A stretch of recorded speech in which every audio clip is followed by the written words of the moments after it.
and we are not well educated enough about our own bodies. So you don't know if you had this fibroid from the onset when you're probably, getting into adolescent. You don't know. Womanhood, you don't know. So you don't know how long you've had it. Where will you begin? Like, yeah, but the way is the information. Ni wapi tunaendanga kupata hii information? Hata unaanza kukua curious aje. Hata ni wake up call by the way. But it's a wake up call. Muombe Velma, unajua akona mimba na nasikia ni kama akona fibroid. Alafu unaona kama Velma alijaribu kuabort. And then of course I had my babies also late. Then also that got on my nerves. Okay, it's not late. I don't know what late is. But now because I was getting into my 30s, I was rounding up my 30s, my 20s. So I also had that moment. Did I wait too long? Yeah. I feel like haikuwa moja. I remember yenye ilikuwa imepatikana at that time, it was the biggest. At the time it was 5.8 to by 5.6 hapo. I got an infection. You know, pregnant women are prone to UTIs. Some women, that's how they find out they are pregnant. What? Like ukianza tu kuwa na infections. Kuna mwaka ingine kuna mimba fulani ilikuwa tu UTI yote. Ilikuwa tu UTI hata siwezi explain. So one day she called me. Hello, mambo. Uko poa? Yeah. The mom moment. I couldn't wait for this call. I know. Aki bless you, mommy. Aki mom, nimekuwa na UTI. Aki be mom na haishi. Aki, I'm just a girl. Aki nilirealize I'm just a girl who needs her mommy. Mami nimekuwa na UTI na haishi. Ataishi. Umeenda hospitali nini? Niachukua madawa. Bado mbona wanakuanga wakali hivyo immediately? Like mimi nimeacha.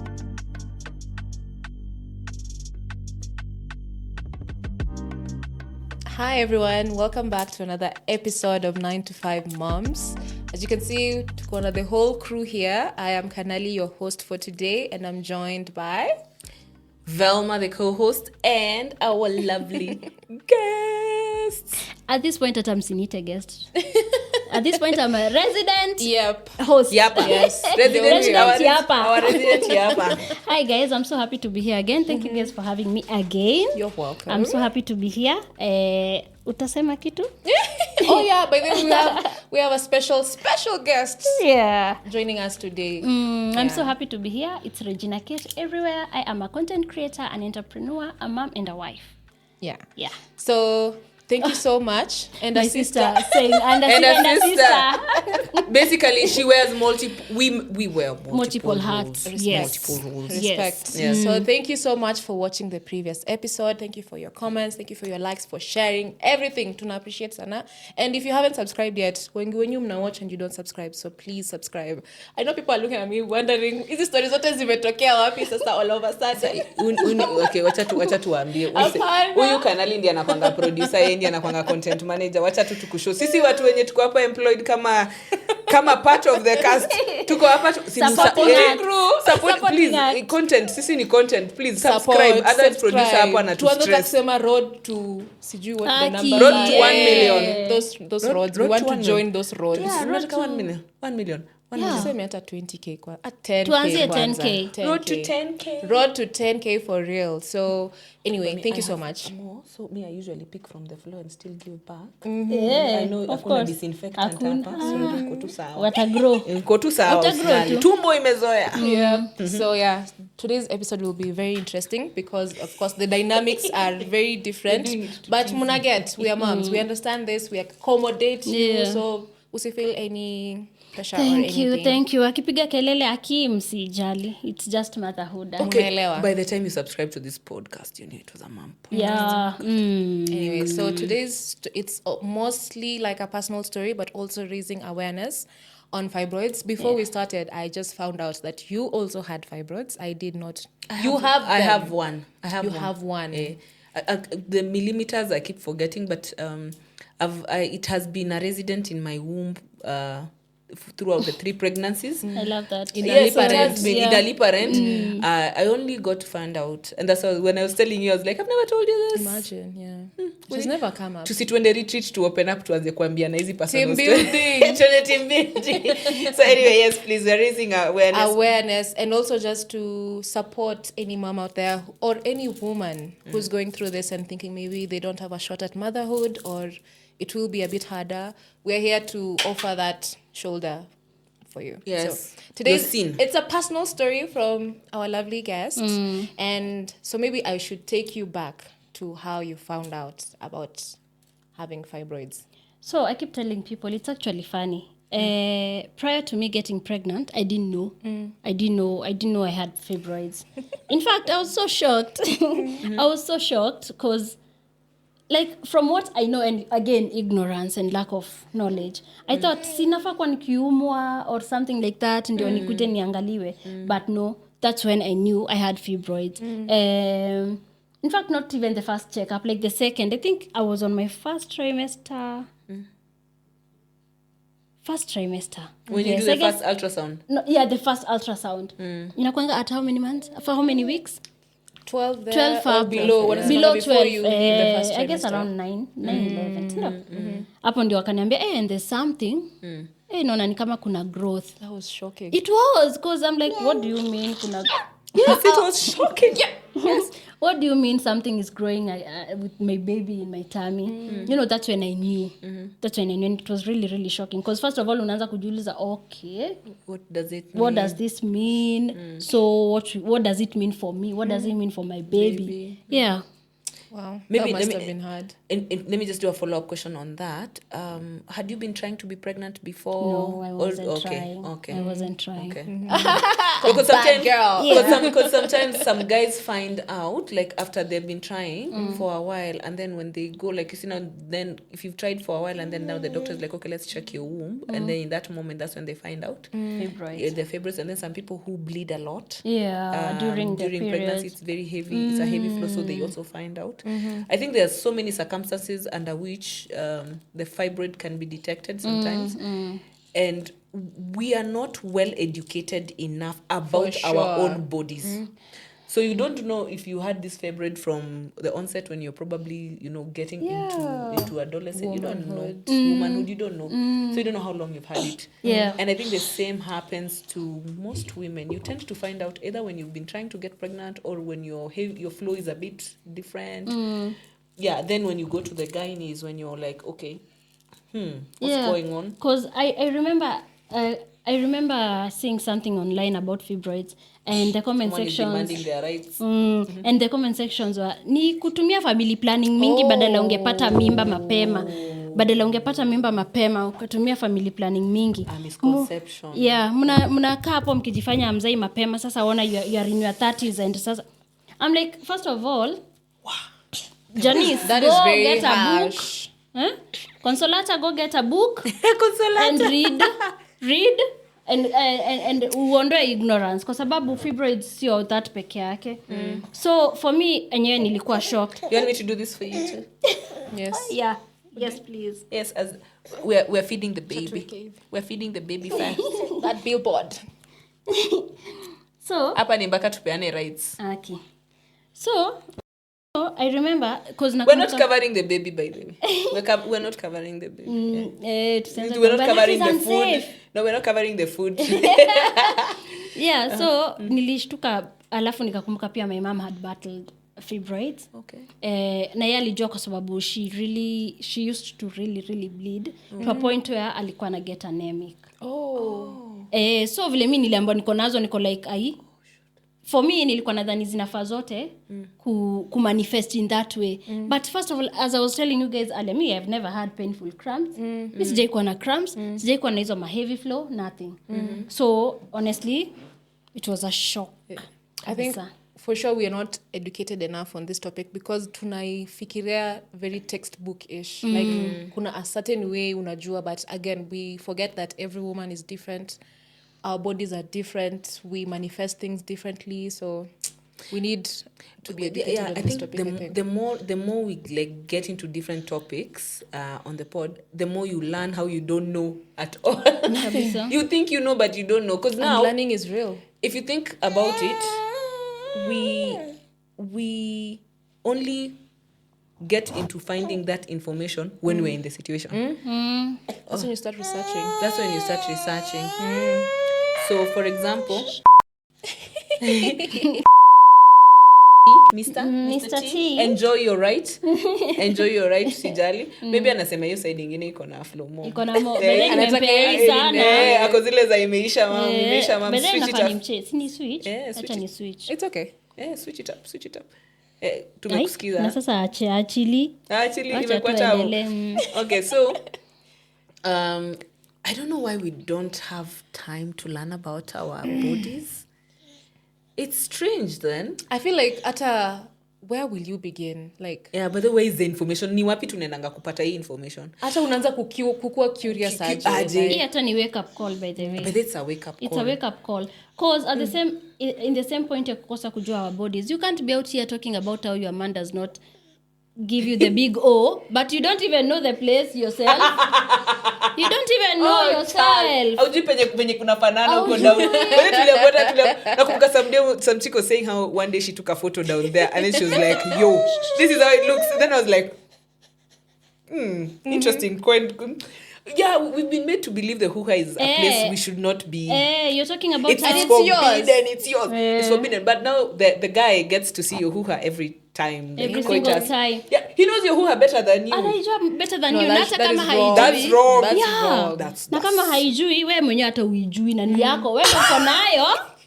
But it's up to you to know about your hoo-ha. So You have to really invest. Like lazima kuna that one time you're very curious about what happens down there. But tulikuwa tunachapwa usiangalie huko chini. Hiyo ni kitambo. Okay. Hiyo ni kitambo sana.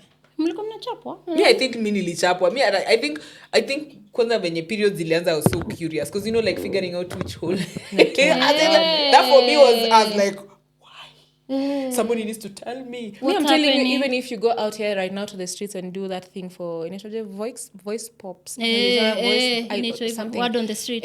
Like even if you ask how many holes a woman has down, They telling don't you. know. Most of us don't know, but probably the men know. You. The men probably. Na ni the woman. Hata the men don't know. Some women don't know. Ni tatu nimewambia. Usipanic. I got you.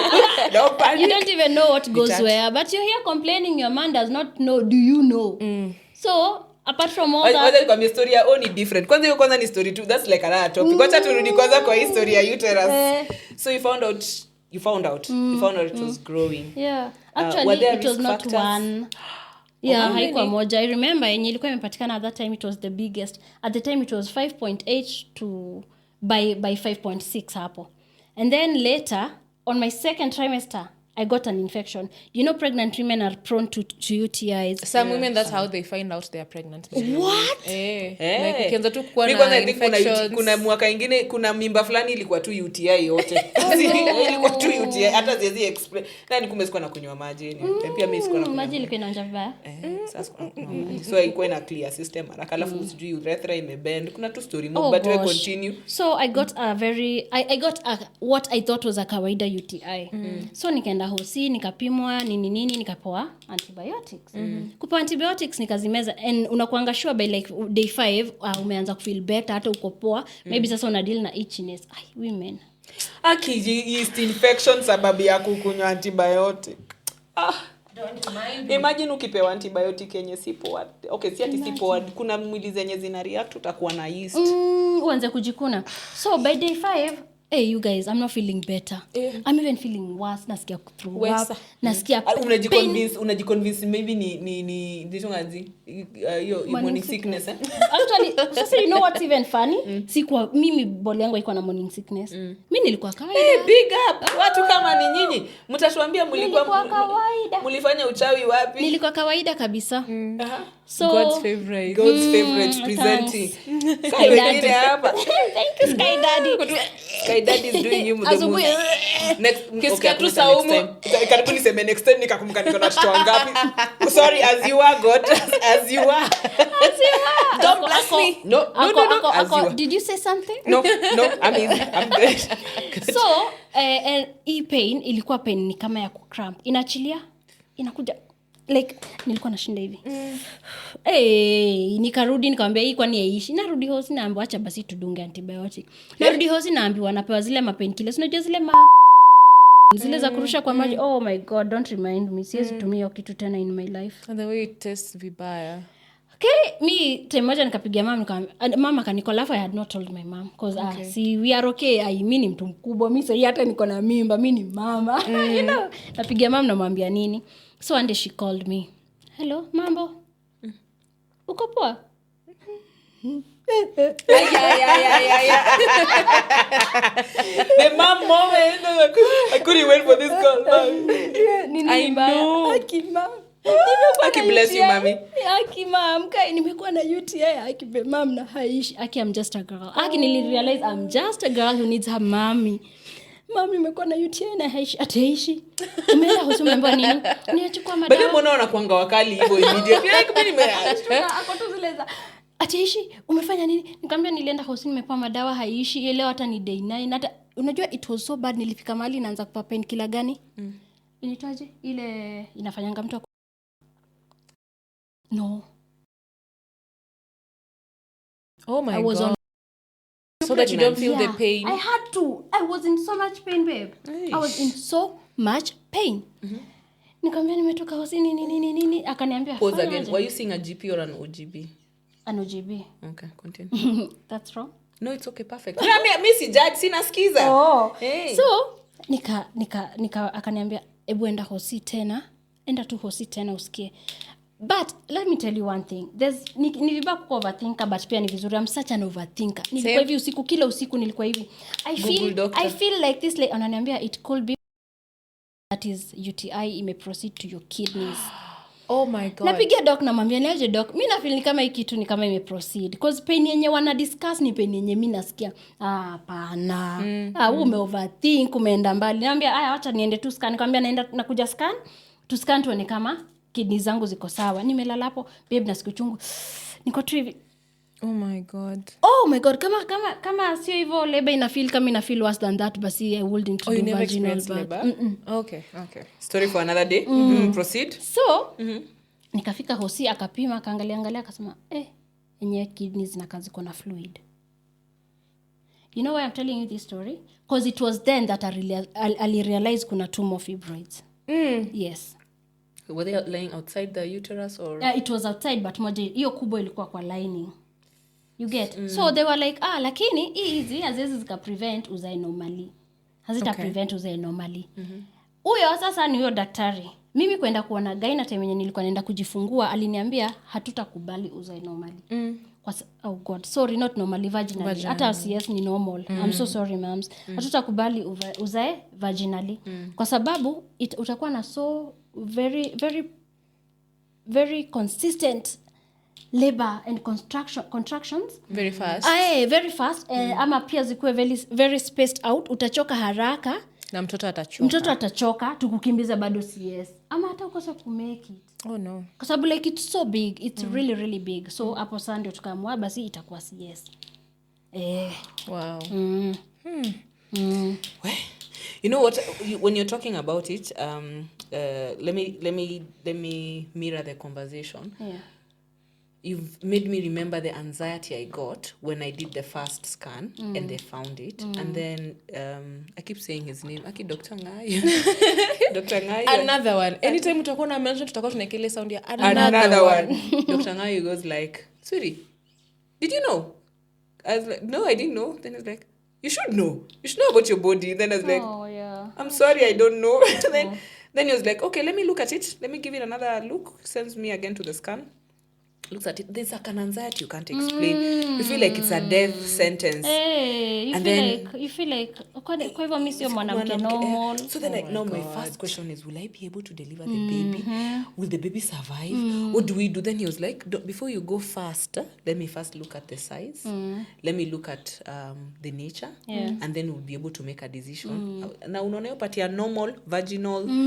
So, you know the stereotype around CS. Yeah. It was my first time baby. Way out. Sasa mimi, I was just like, Sasa, what does that even mean? Because now, the narrative I had about fibroids was from an auntie of mine who had very big tummy. Growing up, she had a very big tummy. So at some point, my mom said, "Uyu, anakuanga na fibroids, amebeba fibroids." So, mtoto hawezi ingia kwa uterus.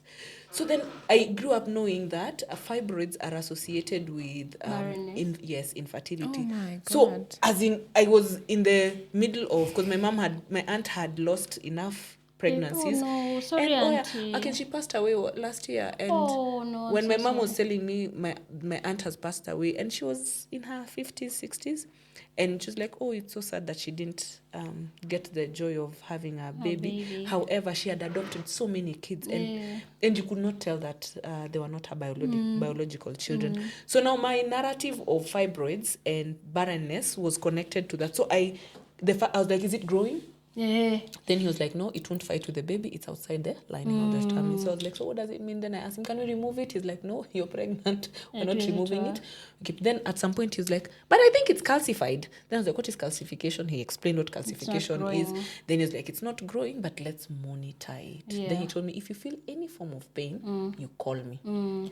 Yeah. So what happened with me is, by that trimester, my body was trying to abort the baby. The first trimester, yeah. Actually, the last, my body was trying to abort the baby. So it was really fighting it. So he told me, also this fibroid has something to do with it. So he gave me some drugs, which I was on for almost a month or so. Okay. And then they stabilized my hormones. And then I was able to now not be in pain. Then he told me, let's keep monitoring this fibroid. Then we can make a decision on what to do with it. So I went through that first pregnancy with it in mind, now wondering, does it mean that I won't be pregnant again? So I get that whole fear and not also knowing what a fibroid means. We need to call in an expert next time so that we understand the whole nature of fibroids. Then I had the baby. In fact, and it was okay. I really like how you had a guy who at least alikuwa na ku-encourage. Yeah. Because hata mimi daktari aliniambia, kwa nini umekaa umeshtuka? Because honestly my mood changed. Yes. Akaanza, kwa nini umekaa umeshtuka? Nikamwambia, kai, sasa hii ina mean nini? Akaniambia, usijali, aka katoto kana grow kana iskuma na huko. But you see, it's before ajue ziko mo. No. So kana iskuma na huko. Well done, sasa baby. Good job. You did a good job. What about the others, you know? So hapo ndio nilianza hata unaona hiyo stereotype. There's something you said that, Aki, let me tell you, you're really sending me to my trauma world. I remember now, when I told my mom, was like, had you been using family planning? I was like, no, I haven't. Then my mom was like, okay, people associate it with prolonged use of family planning or P2s and stuff. Then I was like, no, I wasn't on any family planning. I wasn't, my God. Were you trying to be pregnant? No, I wasn't. But it was intentional. When I wanted to have the baby, that was our try. And yeah, it happened. But then at that particular point, I do recall that question of family planning. And then I remember, in those chama conversations, like my mom and my aunties would like talk about people's kids. The way moms are like, oh, aliabot mara ngapi? Hata wa unani aliabot? Uliona mtoto vizuri. So I was just asking myself, oh my God, they might have a conversation about me and think, and because my mom would definitely tell that story to them. Hey, muombe Velma, unajua akona mimba na nasikia ni kama akona fibroid. Alafu unaona kama Velma alijaribu kuabort. And then of course I had my babies also late. Then also that got on my nerves. Okay, it's not late. I don't know what late is. But now because I was getting into my 30s, I was rounding up my 30s, my 20s. So I also had that moment. Did I wait too long? Yeah. Was it? I feel like also you talked about how your aunt had a very big belly. Yes. And so like I'd like to also touch on what that did to my self-esteem and my physical appearance. So my pregnancy appeared so big. So like ukiwa 5 months na mimi nikiwa 5 months, you'd think I'm about to put to bed already. And it was not a round perfect shape. It was some oblong shape. My mind calls it an oblong house. Alikuwa anamwambia ulikuwa kwa nyumba inaka oblong. Because it was like, you see, like a beer belly. Ilikuwa kama B. It was like this. Hey. So first of all, I'm not even happy to dress it up. I don't have a round. You see those two perfect round bellies? Bumps. Yeah, you realize they didn't even do a shoot. And nilifanya tu a DIY shoot in the house. Which I think they turned out so well. Again, Nakwambia, I am going back. Hey, we'll put the photos here, man. Yeah. She did a really nice DIY at home shoot and perfect. So, me I'm envious. At least you find at least I only have those 2 selfies that I used to take of myself. So you did a good job again, I'm telling you. Thank you, baby. Thank you so much. So imagine now what that does to your self-esteem. Imagine what that does to you. Mnaenda hivi clinic unasikia, uko almost. Let me give you comfort. Muulize venye mimba zangu ni zikubwa. Muulize tu akusho. Mwambie akusho. Muulize akusho. Mimi naona mimba kubwa 5 months na kwanga but nika round. Nick around yes lakini acha nick tupe around comfort cute. ya watu tu wajuangi watu hawajui alafu people don't know I don't know gestation period for human beings is 9 months we just need to announce it Fun facts here at 95 moms.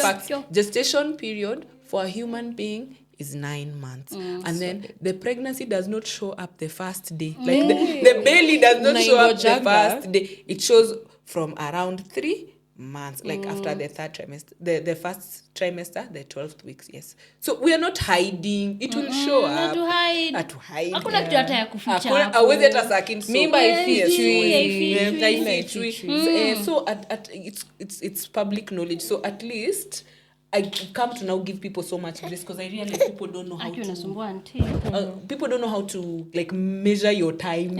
So every time they see you, they're like, I thought I saw. Uko karibu. Oh, that question. Bado na ni kubwa. Naona uko karibu. Naona uko karibu. Mimi sasa siku hizi naambianga watu haijateremka. Kumbe ni ati ile fibroid inaendelea tu ikikuwa kubwa. Unaenda next unaambiwa mko 10 centimeters by something. That's a very big thing. That's kwanza again ulitoshea baba. Imagine kwanza ndio maana kalitoka kakiwa 2.9. That's a big but weight. That's a good weight. That's good weight, yes. It is. Kama 3.4 mimi ma 3.5. Wait. Those are big babies. Imagine iko sawa. 2.9 is good. Wanasemanga the mark is 2.6 and up.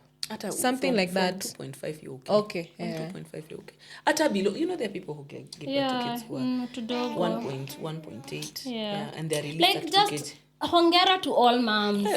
Moms with babies in heaven, moms with babies here, moms with babies that are fighting to get better, moms with babies that are able differently. Hongera, when you mom to when you mom. It doesn't matter. So at this point, like, how did you overcome the experience for yourself? Like, did you get the fibroids out? Now, after the gyna saw that, akasema, anyway, tuta have 2 CS. So I checked into the hospital like I'm checking into a hotel. Nikalala asubuhi. So the idea was during CS watatoa, especially hiyo kubwa, wataitoa. Alafu hizo zingine tutatry kuzimanage. I don't know what they do to manage them. But bado mkumbuke kulikuwa na hiyo discussion that hazikuwa zinanisumbua. So hata sikuwa najua ziko. You get? So daktari alikuwa but hazikusumbuangi. Mbona tuzisumbue? You know, but hii kubwa tunaweza itoa during CS. So CS day kafika, nikasikia kaka mtu. Alafu the doctors really were around hapo, they looked at me and went, you were like an experiment. Like come and see about this. How difficult that thing is. Umeinami watu na madaktari 57. So akaniangalia akaniambia, hey Catherine, I know we had discussed that we're going to remove this thing, but it's so veiny, we can't risk you bleeding out on this table. So what we'll do, we'll just put it back, tuta deal nayo baadaye. In case you want to add more children, afanya haraka. Try soon.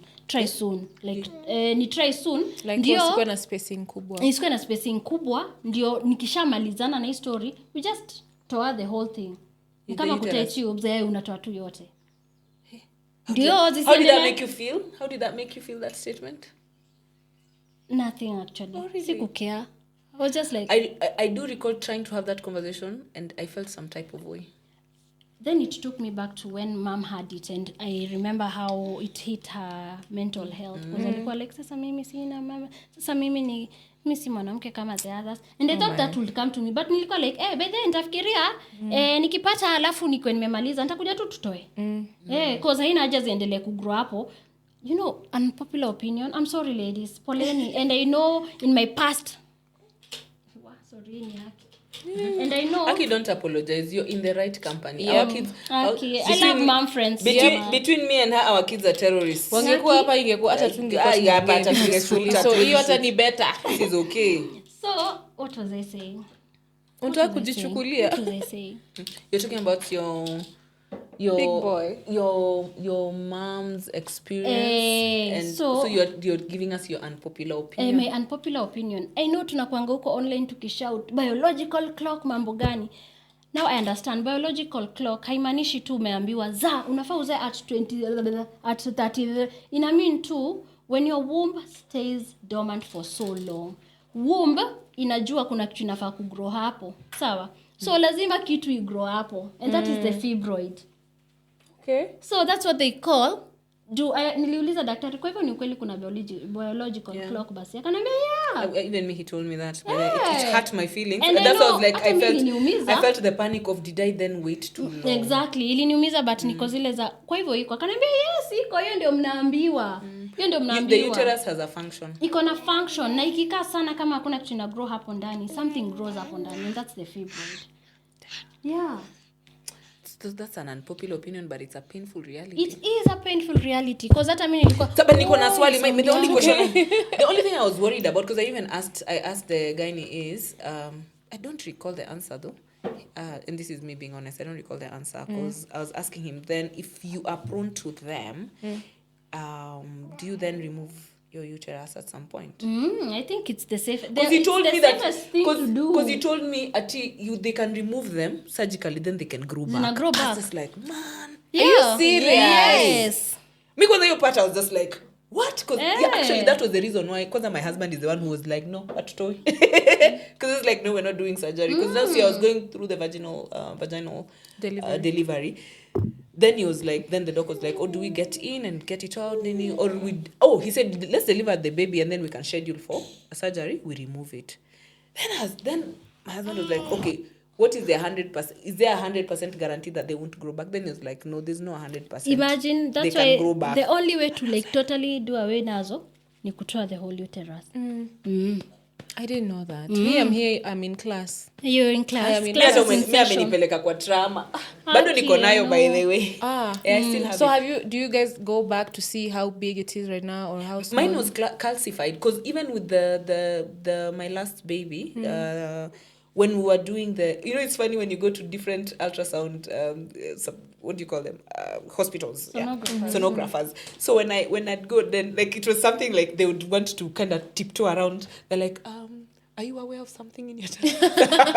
Then I'm like, yes, it's a fibroid. Then you see somebody's kind of like, oh yeah, but it's outside the lining. I'm like, so it's calcified. I'm like, yes, I know.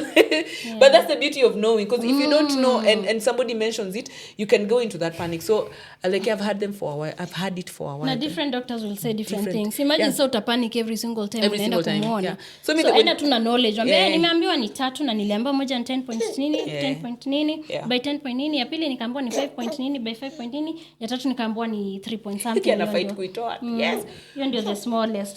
So mudomo. And it lands. Let me help you. There you go. And unakula na nguo. Good boy. There you go. So ni poa sana kujua. Nifunike. So yes, haionekani iko sawa. Okay. And where have you gone back to check? I've not. Okay. But you don't feel anything for it? At all.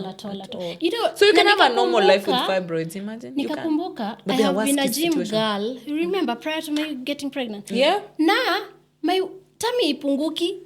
So nikajiambia, no wonder. Hey. Unakumbuka tukiambiwa ukienda hospitali when you're younger ulikuwa unaulizwa unaumwa na tumbo ya chini ama tumbo ya juu?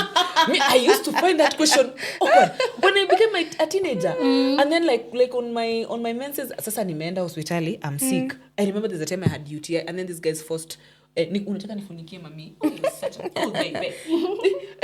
So akaniuliza have you tried coitus? I was literally 15 and I was just like, oh my god, I know your time mtu akikuuliza such a question from like excuse me, what do you mean? And then I was looking at him like, how dare you ask me I such know, a... I'm like, we have to take a pregnancy test. I'm like, oh yeah, I did take a pregnancy test. Then my mom was sitting there staring at me like, like we will you find better out. not be pregnant. We will not, because I'd already answered, I have not had sex, which is true, I hadn't. So then she was like, okay, let's just do the pregnancy test. Aki imagine ilikuwa tu na UTI.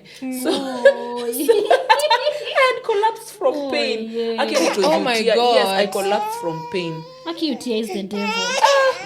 yeah. Anyway. So anyway, as we wrap up, I wanted to find out from you guys, since you have experienced this in your lives as mothers and in your motherhood journey, what would you tell a woman who has just found out that they have fibroids, but they don't have children yet, but they would want to have children?